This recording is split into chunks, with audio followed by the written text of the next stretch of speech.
నమస్తే, welcome to four sights TV. Khammam జిల్లా తిరుమలాయపాలెం మండలం మహమ్మదాపురంలో 5 కోట్ల వ్యయంతో ట్రైబల్ వెల్ఫేర్ రెసిడెన్షియల్ పాఠశాల భవన నిర్మాణానికి రెవెన్యూ శాఖ మంత్రి పొంగులేటి శ్రీనివాసరెడ్డి శంకుస్థాపన చేశారు. ఈ కార్యక్రమంలో పొంగులేటి మాట్లాడుతూ ఇందిరమ్మ రాజ్యం రావాలనే ప్రజల కోరిక మేరకే నేను మంత్రి అయ్యానని అన్నారు. నేను ఈ స్థాయిలో ఉన్నానంటే మీరు పెట్టిన భిక్ష అని అన్నారు. మీ గుండెల్లో మీ సీనన్నగానే నాకు సంతోషం ఉందన్నారు.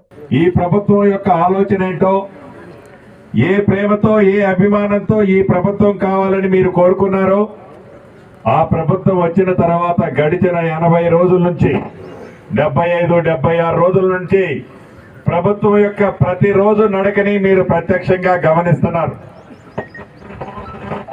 ప్రభుత్వం ఏర్పడిన మొదటి 48 గంటల లోపే ఆనాడు శ్రీమతి సోనియా గాంధీ గారు ఏదైతే అభయ హస్తం ద్వారా 6 గ్యారెంటీలు ఇస్తే దాంట్లో 2 గ్యారెంటీలైన మొదటిది నా ఆడబిడ్డలు ఆర్టీసీ బస్సులో ₹1 ఛార్జీ లేకుండా ప్రయాణం చేయొచ్చు అనే కార్యక్రమాన్ని చేపట్టి ఈ గడిచిన 75 రోజుల్లో రాష్ట్ర మొత్తంలో సుమారు 17,000 కోట్ల ఆడబిడ్డలు రూపాయి చెల్లించకుండా ఆర్టీసీ బస్సులో ఇప్పటి వరకు ప్రయాణం చేశారు.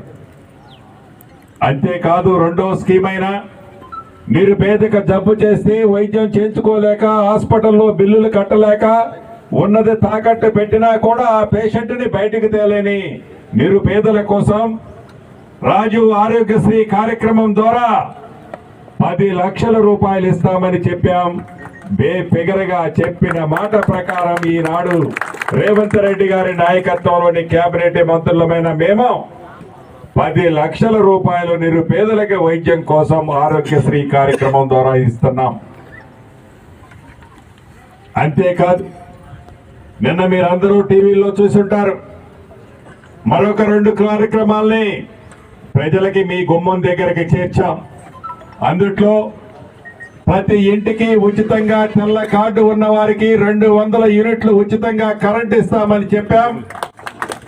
దాన్ని ఈ నెల నుంచి నా ఆడబిడ్డలు అన్నదమ్ములు అర్హులైన ప్రతి ఒక్కరూ 200 యూనిట్ల వరకు, అది 70 యూనిట్లు ఉండొచ్చు, 80 ఉండొచ్చు, 100 ఉండొచ్చు, 200 ఉండొచ్చు, 200 యూనిట్ల వరకు ₹1 కూడా విద్యుత్తుకి అర్హులైన వారెవ్వరూ కూడా చెల్లించని అవసరం లే. ప్రతిపక్షాలు అనేకమైన అవాక్కులు చవాకులు పేలాయి. ఏముంది, సుమారు 94 లక్షల మంది అప్లై చేసుకుంటే 47 మందికో 45,000 మందికో ఇస్తున్నారు అని. మేమలా మాయమాటలు చెప్పటం మా చేత కాదు.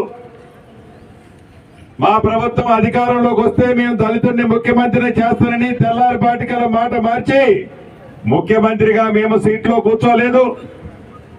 ఒక మాట ఇస్తే ఇందిరమ్మ రాజ్యంలో మాట అంటే 100కి 100% సాధ్యమయ్యే మాటే ప్రజలకు హామీ ఇస్తుంది. ఇచ్చిన మాటని ఎన్ని ఇబ్బందులు ఎదురైనా కూడా ప్రజలకు నెరవేర్చే కార్యక్రమాన్ని ఈ ప్రభుత్వం చేపట్టుద్ది.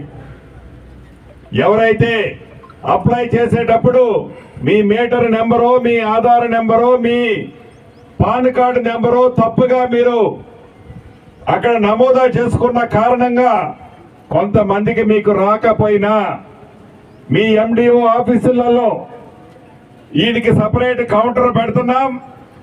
గ్యాస్ విషయంలో కానీ విద్యుత్ విషయంలో కానీ రాని వాళ్ళు ఎవరైనా ఉంటే, ఎవరైనా ఆనాడు ప్రజా పాలనలో అప్లికేషన్ ఇవ్వని వాళ్ళు ఎవరైనా ఉంటే వాళ్ళు కొత్తగా అప్లికేషన్లు ఇచ్చుకోవచ్చు. ఈ తప్పుగా ఏదైనా నెంబర్ పడితే దాన్ని కూడా సరిచేసుకొని మీకు కూడా ఈ 200 యూనిట్లు ₹500 గ్యాస్ ఇచ్చే కార్యక్రమాన్ని ఈ ప్రభుత్వం చేపట్టబోతుంది.